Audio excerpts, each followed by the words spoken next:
Hi, I'm Mike DiGirolamo, a partner and producer with Simpatico Studios, where we live stream conversations about complex business and social challenges with professionals like yourself who are working on the same issues. Our shows are live streamed in front of a global audience on simpatico.tv. I'm hosting conversations with journalists, filmmakers, authors, entertainers, and other folks in the media on the Impact Media channel. If you're interested in the work that these professionals are doing, you came to the right place. If you work in the media and you'd like to be a guest, please reach out to me. I'm always looking for compelling creators to speak with about the work that they are doing. With that said, I'm glad you're here. Please sit back and enjoy the conversation.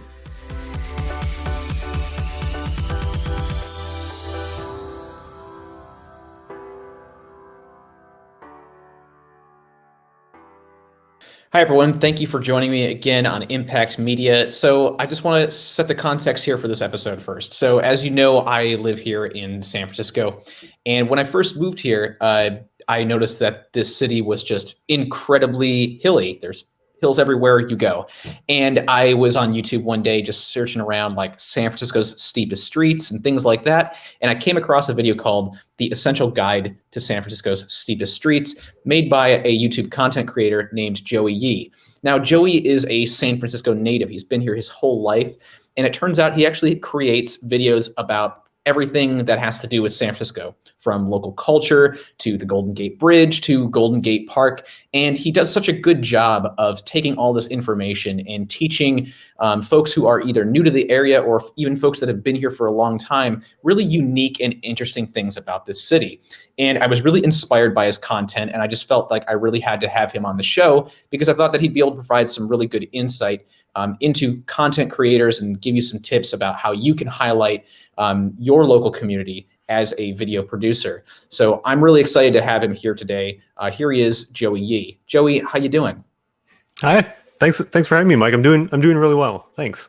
Awesome. Well, it's a pleasure to have you on here. And so, before we get started, I just want to ask you, what was your impetus to start creating content about San Francisco?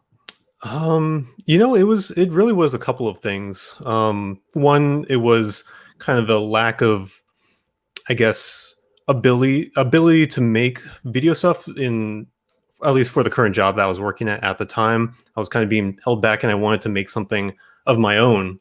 And I figured I wanted to talk about the city, and this is a place that I grew up in. And I guess throughout the most of 2019, the year that I started this, I started noticing a lot of news articles that were not so positive about the city.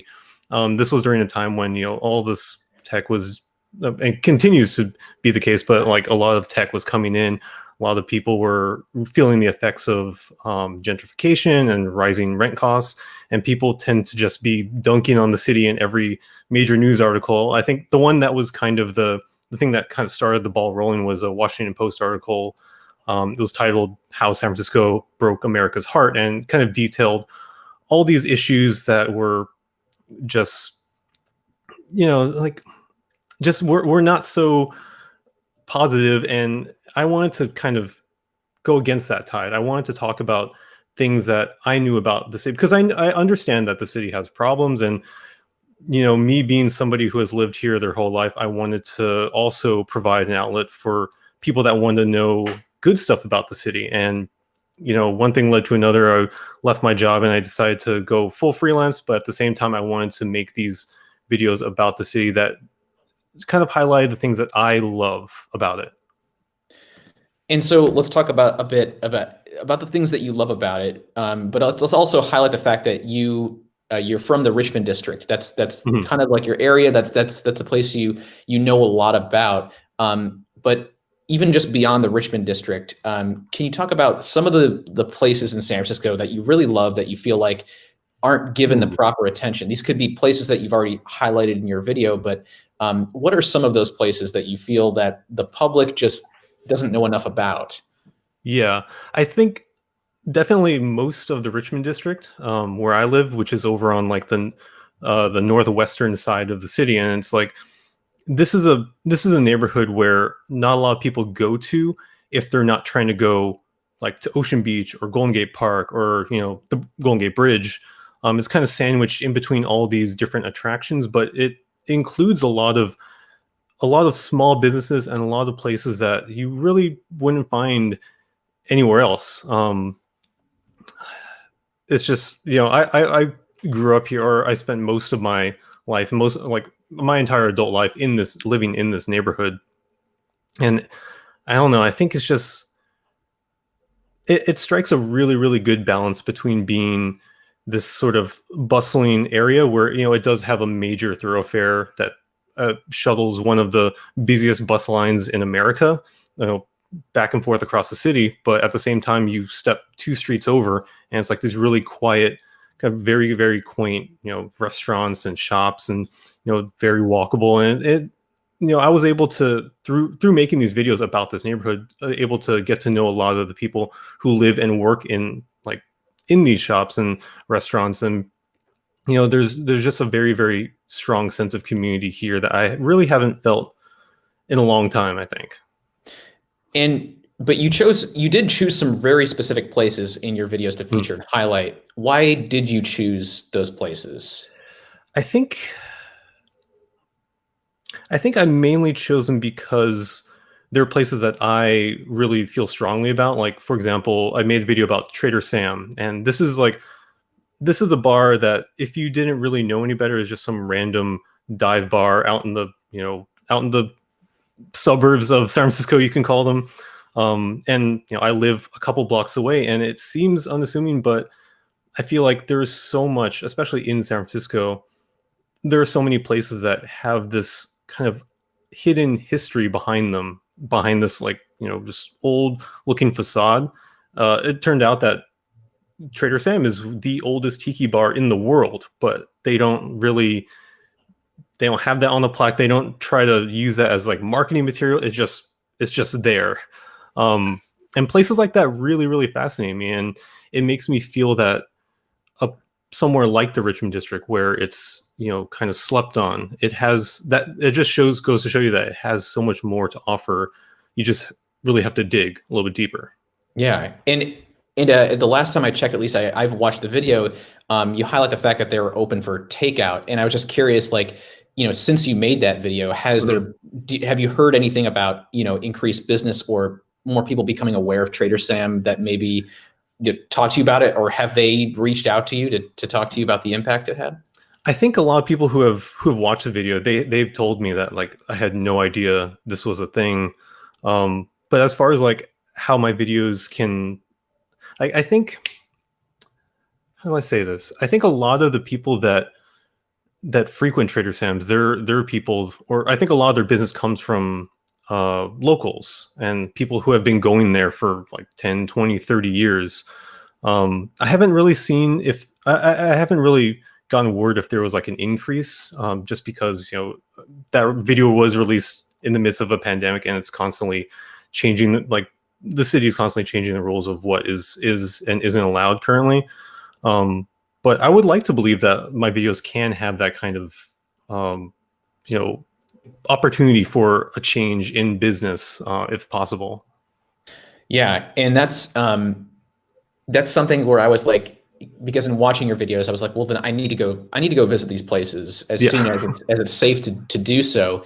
Because I didn't know that there was like a world's oldest tiki bar. I mean, that's something that just never came across my periphery. And it's something that needs to be talked about. It's also really inspiring, though, that you do highlight that even amidst this intense struggle, these businesses are still hanging on, and they're still making do. Obviously, there are many businesses that have had to shut down, and that is tragic in and of itself. But I mean, there are businesses that are still here, and they need to be highlighted. I was wondering if you could go ahead and talk about, there's a substance to your videos, and I think it's pretty apparent for anyone who's seen them.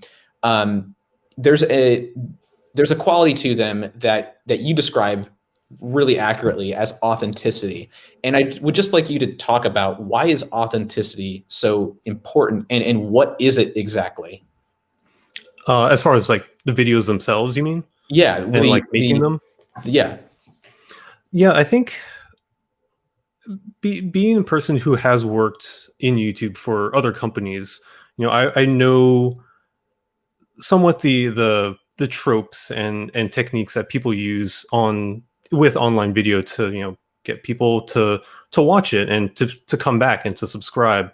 And a lot of that, almost when you really like take a microscope to it, a lot of it can feel a little bit insincere. And that's the issue that I had with video for a while.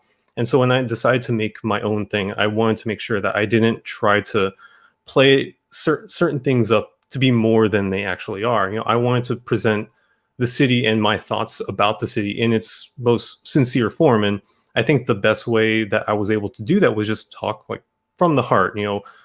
Most of, I think, like basically every video that I make starts with a very, very long drawn out scripting process. And it's just, maybe days or weeks of me just writing all my thoughts down and trying to construct it into something that will hopefully that people can see and understand that this is somebody who's being completely honest. And I think a lot of times when people are making online video, they expect themselves to be this caricature of themselves, and that will help sell their videos to their audience or to sponsors or whatever the case may be. But I kind of just held back on that, and I wanted to just talk to the camera as if I were talking to just one of my friends, using language as if I were describing it to another person. And I think when people watch that, at least in my experience and what people have commented on for my videos, it seems like that sort of sentiment really comes through to people. Like people can really connect with somebody who's being honest and sincere and authentic, basically. And there was something that you talked about when your video, the Essential Guide to San Francisco's Steepest Streets, kind of went viral. You and I were talking about this earlier, and you mentioned that you kind of made an active decision not to carbon copy the success of that and repeat it, but at the same time, there were some positives that came out of it that you're going to take going forward. Can you elaborate on that? Yeah, I think the general rule, if you can call it a rule, for YouTube creation is that if you have a video that does like 30, 40, 50, 100,000 views and you're a small creator, you continue to try and do the same thing, so that you can build that recognition. You can get those people who saw your first video to come back and say, well, this person has something that's similar to that thing that I watched and I liked, so I'm going to go watch this one. And I think it's a great way for smaller creators to grow, as far as numbers go. But when I think about it for myself, like I have a hard time making the same thing over and over again. I'm somebody who always wants to try and just add some variety to whatever the last thing I made was. And to your point, like I did do a little bit of that. Like it kind of like that video, it kind of pushed me out of my neighborhood realm, so to speak, because up until that point, most of my videos had been about the Richmond district, whereas this one was kind of encompassed the whole city. And that's kind of where that was kind of like my next logical step, as far as the channel went. So that was the video that kind of broke it out and allowed me to say, okay, I can do this. I can talk about the city as a whole, and people will still want to come to watch.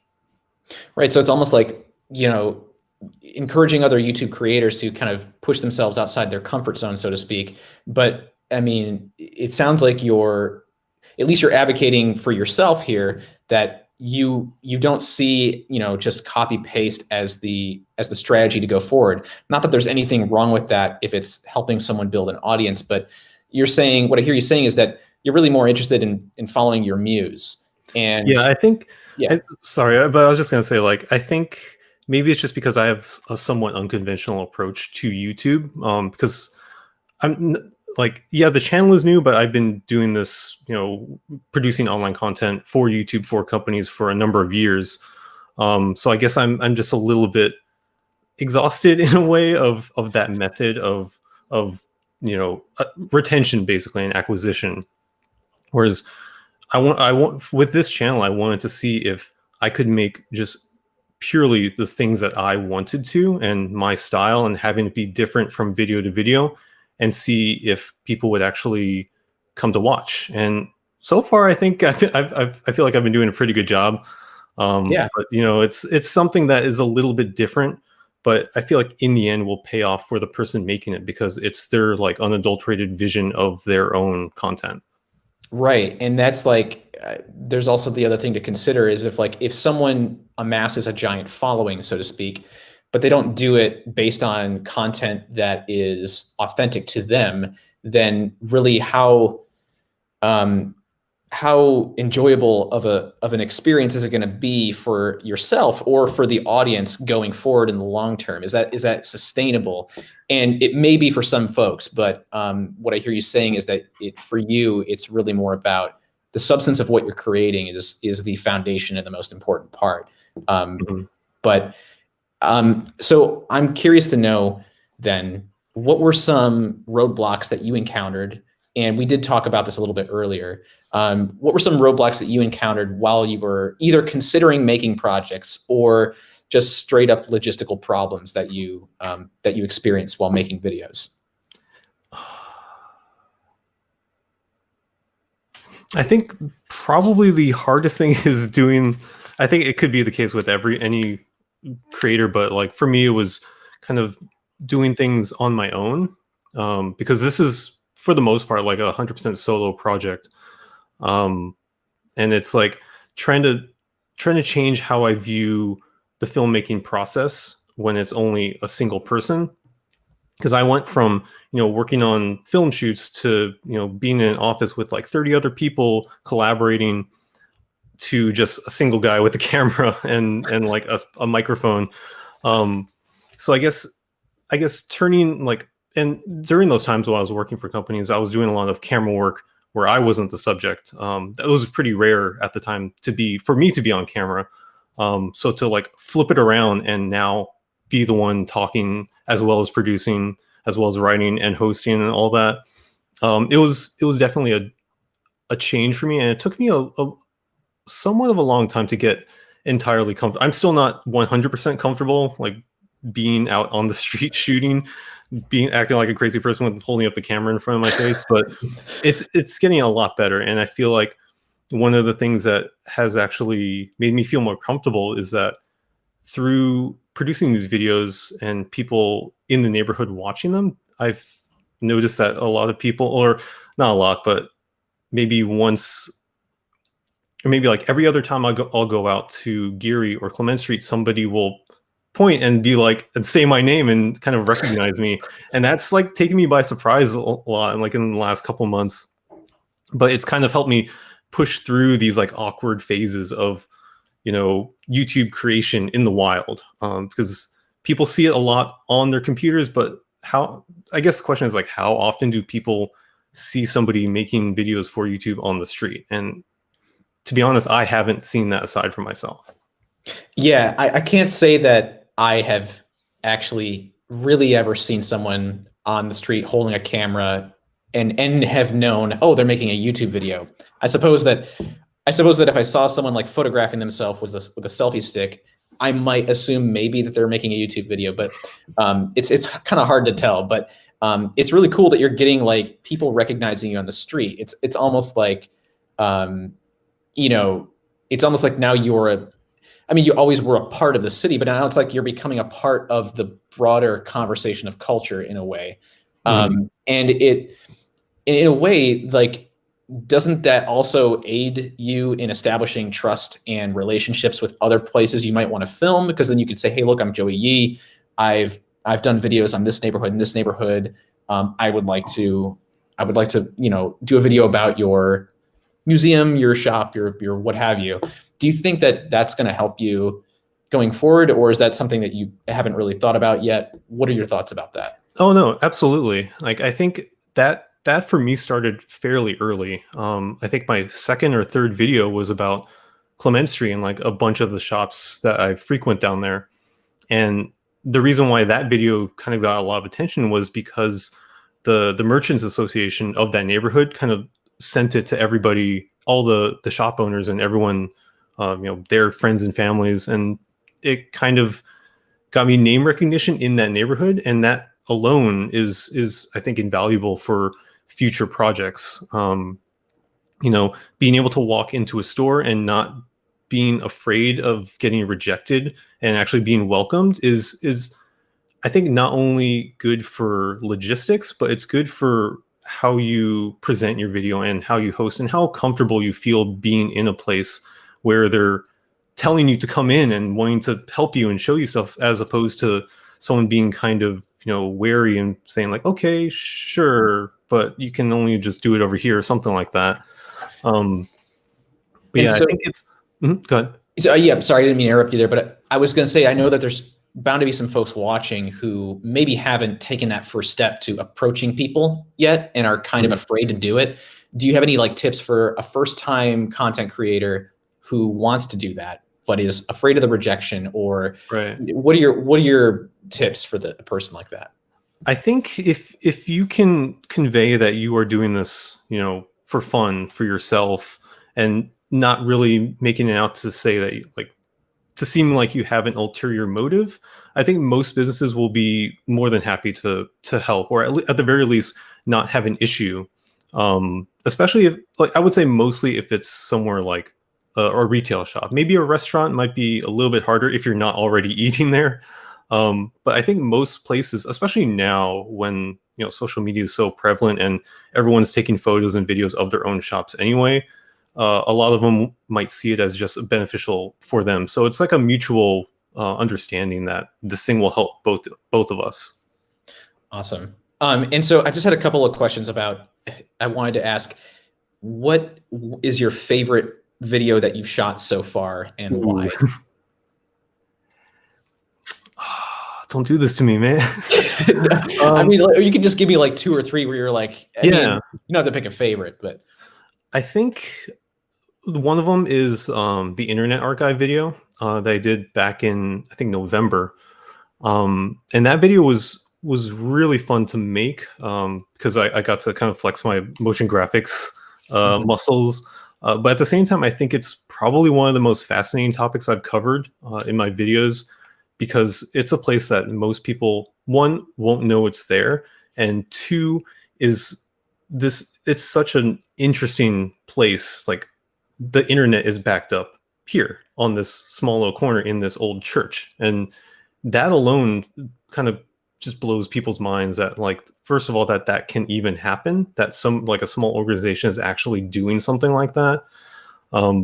So to be able to, one, take a tour into there and just see how everything is kind of laid out is really interesting. And I don't know, I felt really good about producing something like that, because it also led into me writing about preservation and backing up my own family photos and wanting to get more into just all that. That's awesome. I haven't actually seen that one yet. I'll have to check that out. Mm-hmm. And what has been your most difficult one to shoot? And again, if you have a couple, or if you don't want to pick one, that's perfectly fine too. I think, give me a couple seconds.